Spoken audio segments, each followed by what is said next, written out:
টি-20 বিশ্বকাপের আর এক মাসও বাকি নেই।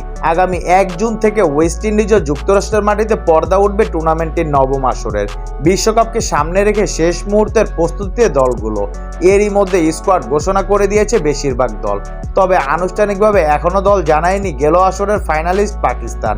আয়ারল্যান্ড ও ইংল্যান্ডের বিপক্ষে আসন্ন সিরিজ দিয়ে বিশ্বকাপের দল চূড়ান্ত করবে ম্যান ইন গ্রিনরা।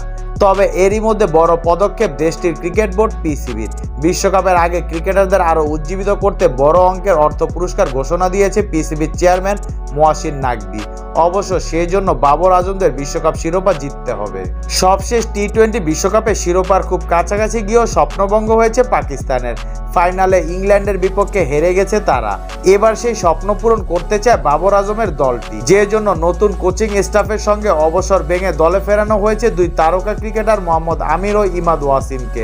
দেশটির গণমাধ্যম জিও সুপারের এক প্রতিবেদনে বলা হয়েছে, পাকিস্তান যদি বিশ্বকাপে ভালো করতে পারে এবং আগামী 29 জুনের ফাইনালে, তাহলে দলের প্রত্যেক ক্রিকেটারকে $1,00,000 করে পুরস্কার দেয়া হবে। লাহোরের গাদ্দাফি স্টেডিয়ামে ক্রিকেটারদের সঙ্গে মধ্যাহ্নভোজের অনুষ্ঠানে এমন ঘোষণা দেন পিসিবির চেয়ারম্যান মহসিন নাকভি।